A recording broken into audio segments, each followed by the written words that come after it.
नमस्कार दोस्तों, स्वागत है आपका एक बार फिर से हमारे इस चैनल समग्र ज्ञान पर। दोस्तों, अगर आप अपने जीवन में कुछ नया सीखने की चाह रखते हैं तो चैनल को सब्सक्राइब जरूर कर ले। दोस्तों, सावन के इस पवित्र महीने के किसी भी सोमवार के दिन शिवलिंग से उठा लाना ये गुप्त चीज भगवान भोलेनाथ के आशीर्वाद से जीवन के समस्त कष्टों से मिल जाएगी मुक्ति। आपके जीवन में होगी धन की वर्षा, बन जाओगे करोड़पति। दोस्तों, 4 जुलाई 2023 से सावन का पवित्र महीना शुरू हो चुका है। शिव के आने का ब्रह्मांड के कण कण में हो चुका है।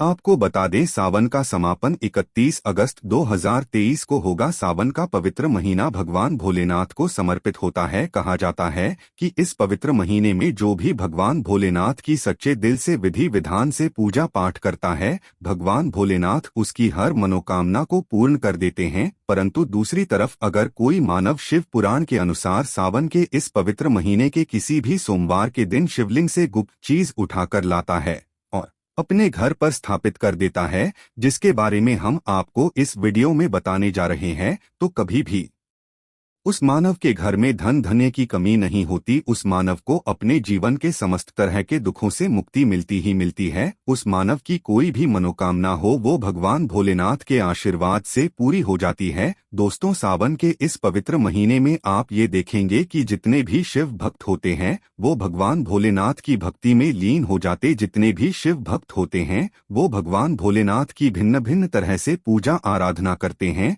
भगवान भोलेनाथ के सामने उपाय करते हैं, जल अर्पण करते हैं, शिव जी को मीठा भोग लगाते हैं, कावड़ यात्रा आरंभ करते हैं ताकि भोले बाबा का उनको आशीर्वाद मिल सके। और सावन के इस पवित्र महीने के प्रत्येक सोमवार का अपना अपना विशेष और खास महत्व होता है। कहा जाता है, सावन के प्रत्येक सोमवार के दिन अगर कोई भी मानव भगवान भोलेनाथ के लिए व्रत रख ले तो भगवान की कृपा उस पर ऐसे बन जाती है जिसके बाद उस मानव के जीवन में उसका काल भी कुछ बिगाड़ नहीं पाता। भगवान भोलेनाथ के आशीर्वाद से उस मानव के जीवन में एक सकारात्मक और चमत्कारी बदलाव आता है और मानव जिस भी कार्य को शुरू करता है उस कार्य में उसको सफलता हासिल होती है। परंतु अगर आप सावन के पवित्र महीने के प्रत्येक सोमवार को भोलेनाथ के लिए व्रत नहीं रख सकते हैं और शिवलिंग से ये गुप्त चीज उठाकर लाते हैं और अपने घर पर स्थापित कर लेते हैं, जिसके बारे में आपको इस वीडियो में बताने वाले हैं,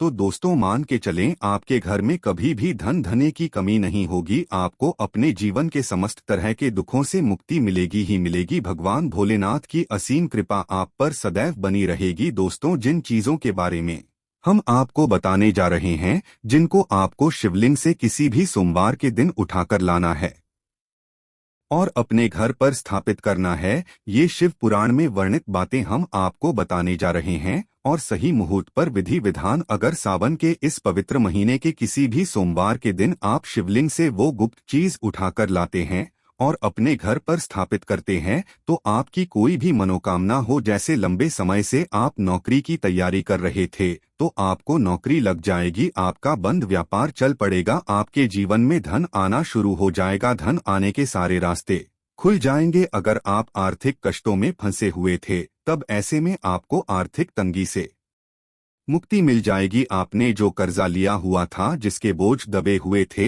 उस कर्ज के मायाजाल से आप निकलकर बाहर चले आएंगे, क्योंकि यहाँ पर आपको साक्षात भगवान भोलेनाथ का आशीर्वाद मिलेगा। और दोस्तों, ये कहावत तो आपने सुनी ही होगी कि भगवान भोलेनाथ ने अगर किसी भी मानव को आशीर्वाद दे दिया तो उस मानव का साक्षात काल भी कुछ बिगाड़ नहीं पाता। इसलिए अगर आप भी चाहते हैं कि भगवान भोलेनाथ का आशीर्वाद आप और आपके परिवार पर सदैव बना रहे, भगवान भोलेनाथ की कृपा से आप अपने जीवन में बहुत ही उन्नति करें, बहुत ही आगे जाए, भगवान भोलेनाथ का आपको वो वरदान मिले जिसके बाद आप जिस भी कार्य को शुरू करें उस कार्य में आपको सफलता हासिल हो। तो दोस्तों, पूरी सच्ची श्रद्धा और पूरे विश्वास के साथ पहले तो आप इस वीडियो को लाइक कर दे और कमेंट बॉक्स में तुरंत लिख दे हर हर महादेव नमः शिवाय। और एक काम कर सकते हैं, कमेंट बॉक्स में अपनी राशि भी डाल दे। आपकी राशि के अनुसार कोई भी ऐसा उपाय होगा जिसको इस सावन के पवित्र महीने में करके लाभ पा सकते हैं तो हम कमेंट करके आपको बता देंगे। पहले तो आप लाइक कर दे और कमेंट बॉक्स में अपनी राशि डाल दे। दोस्तों, सबसे पहली चीज, अगर आप नौकरी की तैयारी कर रहे हैं और आप चाहते हैं कि आपकी नौकरी लग जाए तो ये उपाय करें जो हम आपको बताने जा रहे हैं। और ये उपाय करने के बाद मान के चले आपको नौकरी लगना तय है। सावन के इस पवित्र महीने में किसी भी सोमवार के दिन आपको सुबह जल्दी उठना है, स्नान आदि नित्य कर्म करने हैं। फिर आप कांच की या प्लास्टिक की शीशी, इसको आपको पूरा काली से भर लेना है। एक बात याद रखें, काली मिर्च भगवान भोलेनाथ को बहुत प्रिय है। भगवान भोलेनाथ की पूजा में अगर काली मिर्च का इस्तेमाल किया जाए वो पूजा तुरंत सिद्ध हो जाती है। तो आप एक शीशी में काली मिर्च भरें। अब आपको एक लोटा जल लेना है। एक लोटा जल ले, उसमें गंगाजल डाल दे। गंगाजल मार्केट में 20-25 रुपए का मिल जाता है। फिर भगवान भोलेनाथ के मंदिर जाएं, अपना मुंह उत्तर की तरफ करके शिवलिंग पर एक लोटा जल अर्पित कर दे। फिर पूरा जल देने के बाद जो शीशी लेकर आए हैं उसमें से काली मिर्च को शिवलिंग से छुआ दे और अपने घर के पूजा घर पर लाकर स्थापित कर दे, अपने पूजा घर में रख दे। अब कभी भी आप नौकरी के इंटरव्यू के लिए या पेपर लिखने जाएं या किसी भी महत्वपूर्ण कार्य से घर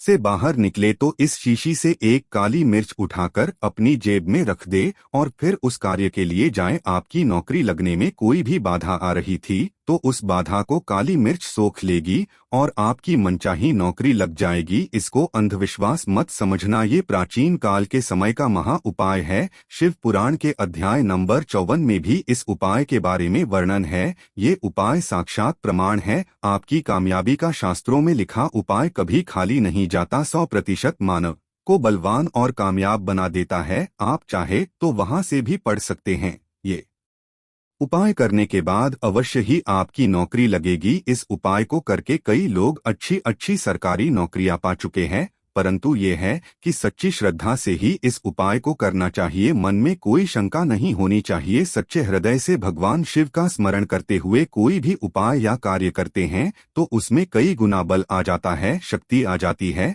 जिससे कोई भी आपका नामुमकिन से नामुमकिन कार्य हो वो कार्य परिपूर्ण हो जाता है, सफल हो जाता है। दूसरा उपाय जो हम आपको बताने जा रहे हैं वो एक ऐसा उपाय है जिसको अगर आपने कर लिया तो आपके घर की बरकत होगी, आपके घर की होगी। मान ले दोस्तों आपके घर पर भगवान भोलेनाथ की प्रतिमा नहीं है, उनकी मूर्ति नहीं है, भगवान भोलेनाथ के शिव परिवार की कोई मूर्ति नहीं है, तो दोस्तों सावन सोमवार का दिन बहुत ही पवित्र दिन है। मान ले सावन का प्रत्येक सोमवार बहुत ही पवित्र और कल्याणकारी दिन होता है जब आप भगवान भोलेनाथ के शिव परिवार की पूरी मूर्ति लाकर अपने घर पर स्थापित कर सकते हैं। और अगर आपने अपने घर पर ये स्थापित कर दी तो आपके पूरे परिवार पर भोलेनाथ की वो कृपा बनेगी कि घर की बरकत होगी, आपके घर की उन्नति होगी, आपके घर पर एक सकारात्मक ऊर्जा का वास हो जाएगा। दोस्तों आपको एक और चीज बताते हैं, कहा जाता है कि अगर कोई मानव सावन के इस पवित्र महीने में भगवान भोलेनाथ को रुद्राक्ष अर्पित कर दें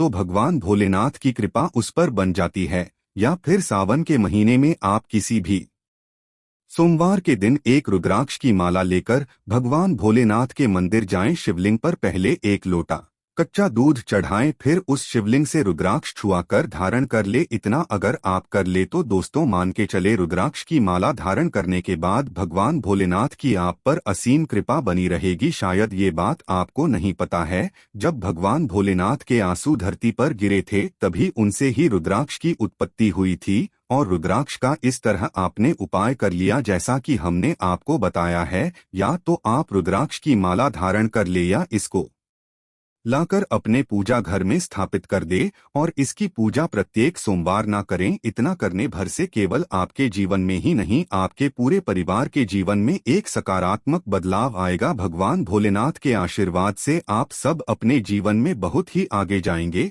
बहुत ही विकास करेंगे। अब मान ले दोस्तों आपके पास पैसा नहीं टिकता है, आप आर्थिक तंगी में फंसे हुए हैं, आपने कोई ऐसा कर्जा लिया हुआ था जिसके बोझ में आप दबे हुए हैं, तब आप बस सावन के इस पवित्र महीने के किसी भी सोमवार के दिन एक डमरू खरीद लें, उसे लेकर भगवान नाथ के मंदिर जाए, शिवलिंग से डमरू छुआ दे और उसे अपने घर ले जाकर पूजा घर में स्थापित कर दे। फिर इस डमरू को प्रत्येक सोमवार को थोड़ी सी धूप दिखा दे। इतना अगर आपने कर लिया तो जिस कर्ज के बोझ में आप लोग दबे हुए थे, उस कर्ज के बोझ से आपको मुक्ति मिल जाएगी। आपके जीवन में धन चारों दिशाओं से खींचा चला आएगा। आपके जीवन में जो आर्थिक तंगी है वो खत्म हो जाएगी और आपके जीवन में जो पैसा आएगा वो रुकेगा भी और टिकेगा भी और उसमें वृद्धि भी। इसी तरह से दोस्तों, मान ले आपके बहुत शत्रु है जो आपको नुकसान पहुंचाना चाहते हैं, जो चाहते हैं कि आप अपने जीवन में कभी भी आगे ना बढ़ पाए। कुछ ऐसे आपके शत्रु हैं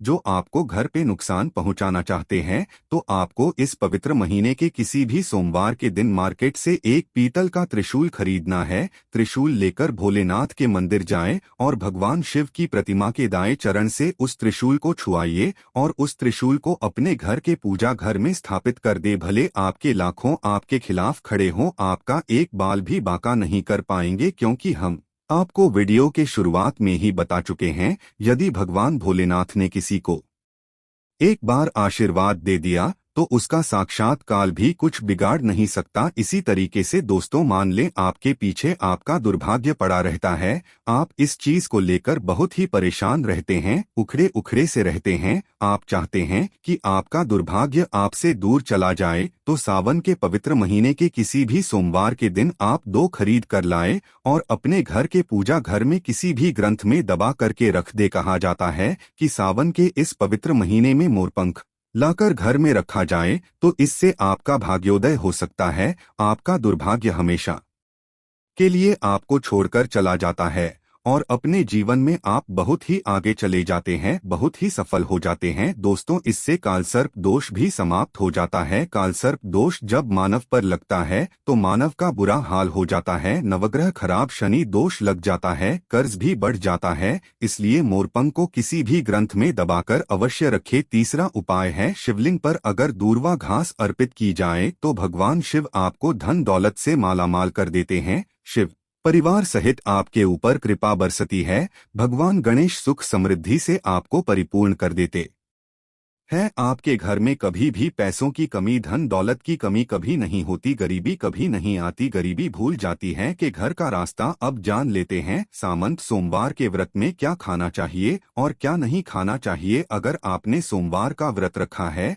तो आप इस दिन सात्विक भोजन ही करें। ये निर्जला व्रत नहीं होता, इसलिए इस व्रत में सेंधा नमक मिलाई चीजें खा सकते हैं। अगर आपने फलाहार का संकल्प लिया है तो नमक भूलकर भी ना खाएं, आप फल वगैरह ही खाएं और कुछ मत खाना। व्रत में बाहर का गन्ने का जूस मत पीना, उसमें नमक पड़ा होता है, उनके बर्तनों में भी नमक पड़ा होता है और वो नमक आपके मुंह में जाएगा तो आपका व्रत खंडित हो जाएगा। व्रत में डब्बा भी नहीं पीने चाहिए, उसमें कई केमिकल्स पड़े होते हैं जिससे व्रत टूट जाता है। दोस्तों, सावन में जब भी शुक्रवार का दिन पड़ता है तब खट्टा भूलकर भी मत खाना, क्योंकि माता संतोषी इस दौरान जागृत अवस्था में होती है, वो रुष्ट हो जाएंगी। इस दिन आप पानी पूरी, इमली की चटनी, खट्टे फल आदि जाने अनजाने में भी मत खाना, क्योंकि इससे माता संतोषी क्रोधित हो जाएंगी। एक बार माता संतोषी रुष्ट हो गई तो आपको जिंदगी भर कष्ट भोगने पड़ेंगे। माता रानी भोली पर सावन के महीने में जो भी शुक्रवार के दिन खट्टा खाता है उसे परेशानियों का और माता के क्रोध का सामना करना ही पड़ता है। सावन में साधारण नमक फलों पर लगाकर या अमरूद के बीच में भरकर भूलकर भी नहीं खाना चाहिए। आप सेंधा नमक फलों पर लगाकर खा सकते हैं। सावन के व्रत में आप चाय पी सकते हैं, परंतु बिना दूध की चाय ही पी ले। सावन के व्रत में दूध नहीं पीना चाहिए, इससे भगवान शिव क्रोधित हो जाते हैं। सावन में हल्दी मिलाकर दूध पीने से भयंकर श्राप है। सावन में बच्चे दूध पी सकते हैं पर बड़ों को दूध नहीं पीना चाहिए। सावन का व्रत अगर आपने मीठा रखा है तो आप खीर पराठा या दही पराठा खा सकते हैं। आप चाहे तो सेंधा नमक से बने आलू के पकवान खा सकते हैं। आलू की सब्जी कुट्टू के आटे की रोटी के साथ खा सकते हैं, परंतु आटा ध्यान से देख ले, पुराने आटे में कीड़े पड़ जाते हैं जिससे आपका व्रत खंडित हो सकता है। व्रतधारी को सावन सोमवार के व्रत में आटा, बेसन, मैदा, सत्तू, अनाज का सेवन नहीं करना चाहिए। इसके अलावा हर मानव को मांस, मदिरा, लहसुन, प्याज इत्यादि का सेवन भी नहीं करना चाहिए। व्रत रखने वाले मानव को धनिया पाउडर मिर्ची पाउडर या सादे नमक का सेवन भूलकर भी नहीं करना चाहिए। सावन में चाहे आपका व्रत हो या ना हो, किसी भी मानव को कढ़ी पकोड़ा नहीं खाना चाहिए और पत्तेदार सब्जियां जैसे पालक, मेथी, लाल भाजी, बथुआ, पत्ता गोभी जैसी सब्जियां या साग की सब्जियां भूलकर भी नहीं खानी। ये जहर के समान मानी जाती है। इनमें कीड़े आ जाते हैं, सांप बिच्छू वगैरह आ जाते हैं। और जो भी मानव सावन में बैंगन की सब्जी खाता है, उस मानव को घोर पाप लग जाता है। इसी कारण लोग द्वादशी और चतुर्दशी पर बैंगन नहीं खाते। पत्तेदार सब्जियां क्यों नहीं खाई जाती, इसके पीछे एक पौराणिक कथा है। दोस्तों, सावन के पवित्र महीने में कौन सी गलतियां नहीं करनी चाहिए? ये गलतियां पाप का भागीदार तो बनाती ही है, साथ ही साथ ऐसा मानव में अटका जाता है। सावन में घर के सभी लोगों को सुबह जल्दी उठना चाहिए और जितना जल्दी हो सके कम से कम पहला सावन स्नान अवश्य करें। परिवार में सबको स्नान करना चाहिए। अगर कोई बीमार है तो उस पर गंगाजल की छींटे मार दे। सावन में किसी भी गरीब का अपमान न करें। क्या पता उस गरीब के रूप में भगवान शिव आए हो, क्योंकि भगवान शिव सावन में अपने भक्तों की परीक्षा लेने आते हैं। सावन में देर तक सोने वाली महिला का पति बर्बाद हो जाता है और उसकी मृत्यु निकट भविष्य में जल्दी हो जाती है। इसलिए पति के उठने से पहले सावन में हर स्त्री को जल्दी उठ जाना चाहिए और भगवान शिव की पूजा करनी चाहिए। सोमवार व्रत आपको अवश्य करना चाहिए। ऐसा करने से धन लक्ष्मी का वास होता है। सावन में पति पत्नी को सहवास नहीं करना चाहिए। अगर आपने व्रत रखा है या आपकी पत्नी ने व्रत रखा है तो आप दूरी बनाकर रखें, क्योंकि ऐसा मानव इस दौरान भगवान शिव की शरण में होता है। सावन में घनघोर काले वस्त्र पहनकर शिव मंदिर में नहीं जाना चाहे तो आप अपने घर में काले वस्त्र पहन सकते हैं, परंतु मंदिर में भूलकर भी जाना नहीं चाहिए और व्रत में भी काले वस्त्र नहीं पहनने चाहिए। वैसे तो सावन में लहसुन प्याज नहीं खाना चाहिए, पर यदि आपका व्रत है तो उस दिन तो पूरे परिवार को लहसुन प्याज से परहेज करना चाहिए। सावन के महीने में घर में गंदगी नहीं होनी चाहिए, इससे प्रकृति नाराज हो जाती है। सावन में आपके घर का जो मंदिर है उसमें माचिस के खाली पड़े डिब्बे या माचिस नहीं रखनी चाहिए। सावन में किसी भी मानव को गाली नहीं देनी चाहिए, चुगली आदि नहीं करनी चाहिए। पत्नी को अपशब्द नहीं कहने चाहिए और ना ही पति को अपशब्द कहने चाहिए, इससे भगवान शिव आपको श्राप दे देते हैं। सावन में जो भी मानव दूध में हल्दी डालकर पीता है उसके ऊपर महाकाल का क्रोध बरसता है। सावन में बाल नाखून नहीं काटने चाहिए, दाढ़ी वगैरह नहीं बनानी चाहिए। ये आपको पहले कर लेना चाहिए। कोई ज्यादा समस्या हो तो आप ऐसा कर सकते हैं, पर शिव जी से क्षमा अवश्य ले। सावन में शरीर पर तेल नहीं लगाना चाहिए। यदि आपका व्रत है तो आप शरीर पर तेल ना लगाएं। माता पिता का सम्मान करना चाहिए, क्योंकि माता पार्वती को माँ और भगवान शिव को पिता माना जाता है, इसलिए माता पिता में इन दोनों का वास होता है। माता पिता का आदर करने से भगवान शिव और मां पार्वती प्रसन्न होते हैं। सावन में देवी देवता से जुड़ी कोई भी शुभ चीज उपहार के तौर पर कभी भी किसी को ना दे, नहीं तो भगवान शिव आपके घर से सदैव के लिए चले जाएंगे। अब जानते हैं सावन के इस पवित्र महीने में शिवलिंग पर कौन कौन सी चीजें नहीं चढ़ानी चाहिए जिससे कि आपको पाप ना लगे। शिव पुराण के अनुसार शिव भक्तों को कभी भी भगवान शिव को तुलसी, हल्दी और सिंदूर सहित ये 6 वस्तुएं नहीं चढ़ानी चाहिए। पौराणिक कथा के अनुसार केतकी के फूल ने ब्रह्मा जी के झूठ में साथ दिया था, जिससे नाराज होकर भगवान भोलेनाथ ने केतकी के फूल को श्राप दिया। इसलिए केतकी का फूल शिवलिंग पर चढ़ाया नहीं जाता। नारियल का पानी भी पर कभी अर्पित नहीं करना चाहिए। शंख से जल भी भगवान भोलेनाथ को नहीं चढ़ाना चाहिए। शास्त्रों के अनुसार सुबह 5 बजे से लेकर सुबह 11 बजे तक शिवलिंग पर जल चढ़ाना बहुत ही शुभकारक और अत्यंत मंगलकारी माना जाता है। कभी भी शाम के समय शिवलिंग पर जल न चढ़ाए। शास्त्रों के अनुसार शिवलिंग पर काली मिर्च चढ़ाने से रोगों का नाश होता है, साथ ही सुख समृद्धि की प्राप्ति होती है। घर में कभी भी अंगूठे के आकार से बड़ा शिवलिंग नहीं रखना चाहिए और शिवलिंग पर जलधारा अवश्य होनी चाहिए। भगवान भोलेनाथ को टूटे हुए अक्षर कभी अर्पित नहीं करने चाहिए, क्रोधित हो जाएंगे। सावन के पवित्र महीने में कटे फटे बेलपत्र शिवलिंग पर अर्पित नहीं करने चाहिए। बेलपत्र की संख्या 3 होनी चाहिए, पत्ते पूरे साबुत होने चाहिए। आप 6 महीने पुराना बेलपत्र भी शिवलिंग पर अर्पित कर सकते हैं, परंतु वो कटा फटा ना हो। 6 महीने तक बेलपत्र पवित्र और शुभ माना जाता है। सच्चे दी